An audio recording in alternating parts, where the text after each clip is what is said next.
tayo sa pwesto natin. Tayo nagtitinda kasama si Kapatid. Dahil nag-day off yung dalawang taga-tinda natin.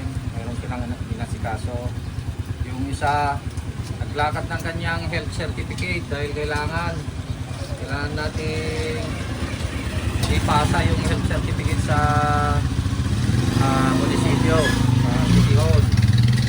Dahil requirements yun para sa pagkuha ng sanitary permit. At kapag nakuha na yung mga health certificate, tapos kukuha pa sila ng police clearance, doon naman sila kukuha ng working permit. Dahil kailangan ng police clearance saka health certificate sa pagkuha ng working permit. Dahil kung wala silang working permit at health certificate, hindi tayo makaka-renew ng ating business permit, mga kalakay. Yan. At ito, nakapagluto na kami ng mga display namin. At itong chicken skin ng aking inaayos. Nalagay sa cup, mga kalakay. Kung may nagtatanong kung magkano ang benta namin dito, dito sa pwestong ito, tagbi 20 pesos, mga kalakay. Ito 20 pesos, 5 ounce. Yan, pero hindi namin masyadong pinupuno. Sa ganyan lang, 20 pesos. Kasi sa kabila, 25 pesos yung benta natin doon sa isang pwesto natin sa kabila. Malapit lang dito. Pero punong-puno yun. Alam nyo kung bakit?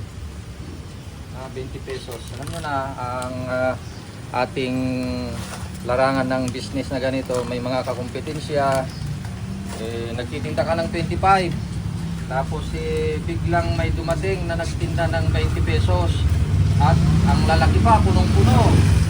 Kaya ang tendency nun ay lilipat sila sa kabila kapag nagtinda siya ng mas mababa, mga kalakay pa. Kaya ang ginawa namin ay yung tawag dito, narihas namin. So 20 na lang din, 20 na lang, ayan mo na kasi talagang ganun eh.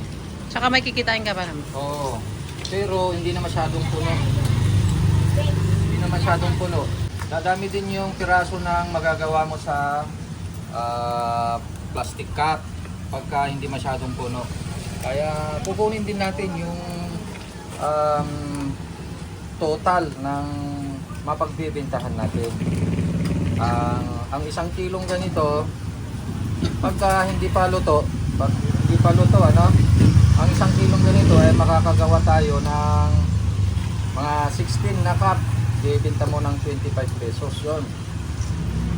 So, ang mapagbentahan nun ay around, hindi ako nagkakamali, 400. Kapag ka 25 pesos, yung 16 na piraso o cup na ganito. So, 400 pesos. Kaya, kapag ka binabaan natin yung presyo, siyempre, pag yung 16 piraso, tag 20, 320 na lang, mga kalakay. Kaya, ang ginawa namin, kailangan mag-isip para makuha natin yung dating napagbibentahan natin na 400. So, dadamihan natin yung ibig sabihin dadami yung cup na ating lalagyan. Halimbawa 16, 25, 400 na mapagbentahan. Ngayon, gawin natin na 20. Yan. Nasa 20, magkano yun? 20 times 20, 400 din. So, ganun ang ginagawa namin, mga kalakay. Yan, kape muna tayo, mga kalakay, habang naglalagay tayo. Maaga pa lang eh.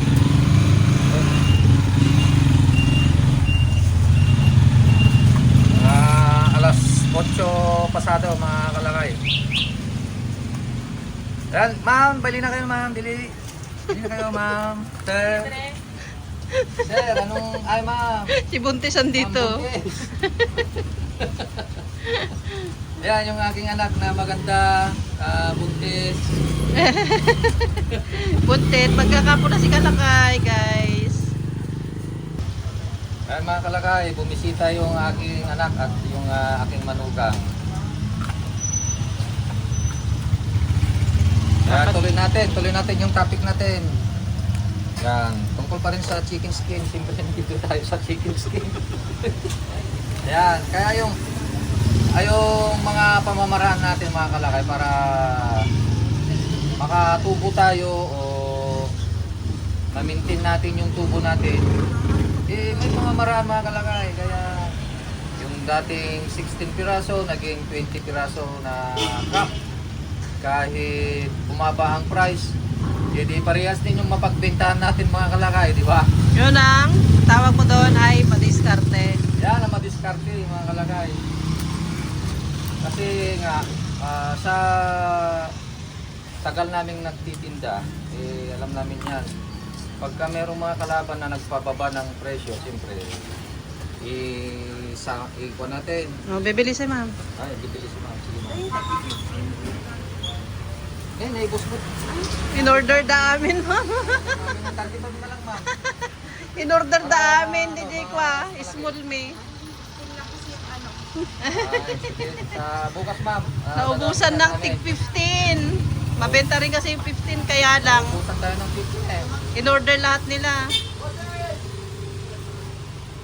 15 yung hinahanap niyang fried chicken, naubusan tayo kasi kinuha lahat ng natin, ng outlet natin.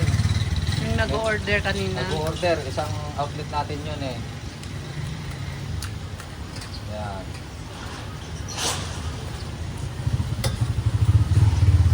Mabenta yung 15 kasi malalaki yung leg, ano?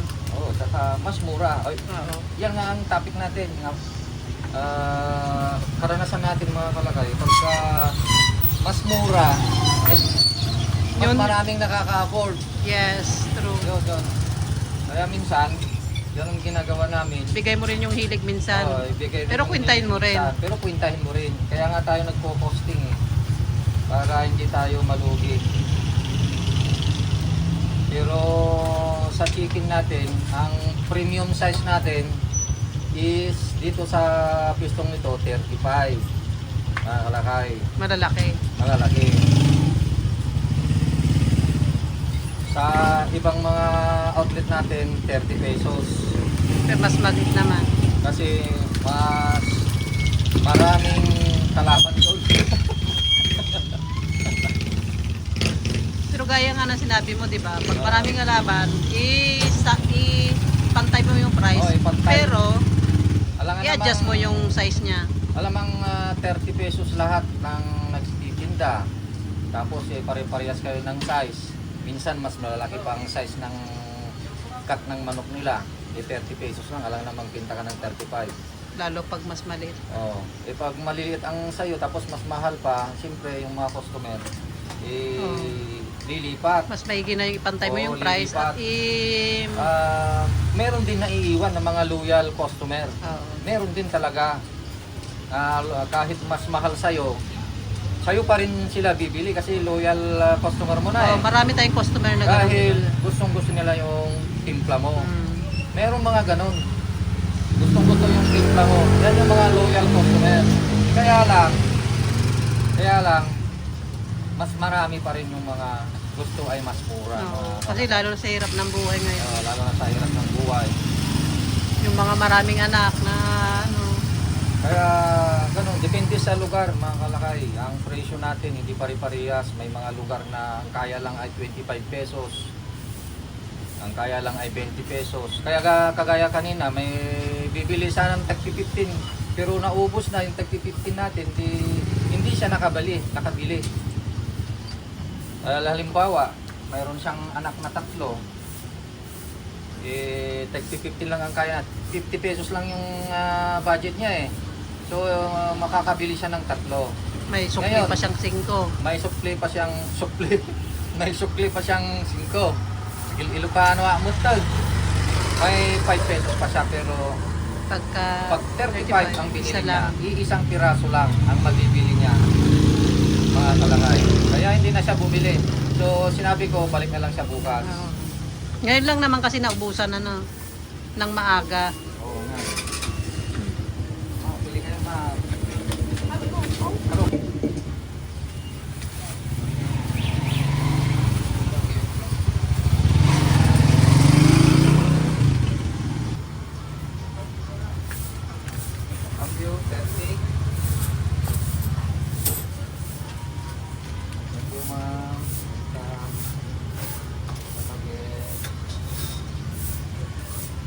O, diba? Kaya mga kalakay, pasensya na kayo. Ilocano kasi tayo, hindi tayo masyadong marunong. Pagka nagtatagalog ako talaga, talagang nabubulol ako. Unawain nyo na lang. Oo. Patawarin nyo na lang ako.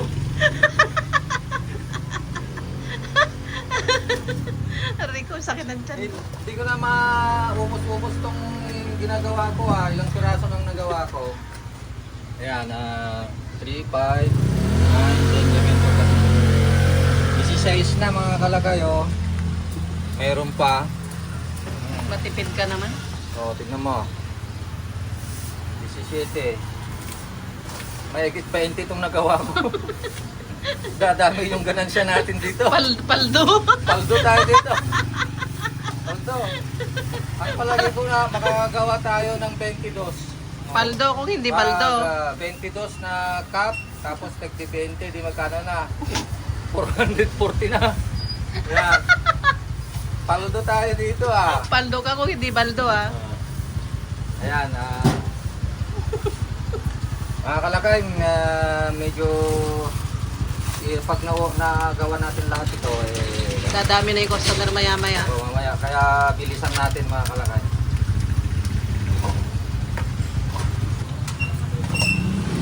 Ayan. Pasensya na mga kalakay, saka pasensya na dun sa customer natin na bumili. Sabihin ko sana na... Boss? Ganun yun. 20 boss. Ay, meron na tayong busat. Busat na 20. Busat na gasat. Kanina, imbis na thank you ang sasabihin ko sa customer na bumili. Welcome! At kung nasabi na welcome, dapat sana thank you ang sinabi ko, di ba? Nyamutod. Si Kalakay kapag maganda bumibili sa kanya, natataranta siya. Ayan mga kalakay, tapos na tayong naglagay. Ang nagawa natin is 1, 2, 3, 4, 5, 6, 7, 8 times 3, 24 plus may nadinta tayong isa, 25 mga kalakay. So paldong-paldo tayo. Paldong-paldo. Hindi ko kasi sinudsad, anong Tagalog sa yung sinudsad. I-search na lang nila. Yung hindi ko sinudsad yung yung paglagay, yung parang hangin ba na gaganyan mo. Yan. Pero at least 20. Oh, Hindi 20 mabigat lang. yung 5. Dati kasi 25 pero punong-puno. Mabigat kasi yung 5. Kaya ayan, 24 ang nagawa natin times 20 is 480. Paldong-paldo tayo mga kalakay.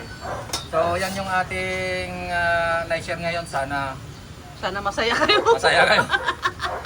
Kapag ka nagninegosyo kayo, masaya kayo. Lalo Ayos na magkasama yun. kayong mag-asawa. Lalo nang magkasama kayong mag-asawa. Inuulit ko lang yung sinasabi mo eh. O, inulit mo na. Yan. Pero Sana ilang buwan tayong hindi nagtinda? Tagal ano? isang taon sa Ngayon lang ulit kami nagtinda ni Kaya lang Kalakay. ulit kami nagtinda mga kalakay. Pero maganda na rin yung kasi banding at saka date nyo na rin. Oo. Kaya kapag ka kayo nagninegosyo, talagang isa puso mo lang yung ginagawa mo, gagawin mo ang lahat. May pagmamahal. Lahat ng paraan. Gawin mo may pagmamahal sa kapwa mo, di ba? Pero paldo ka. Siyempre nagbibigay ka ng masarap na fried chicken sa kapwa mo, Masarap yun. Ano, Pag nasarapan baka- sila, masaya sila. Oo, masaya sila, masaya ka din dahil paldo ka. Ayan, maraming salamat. Bye-bye.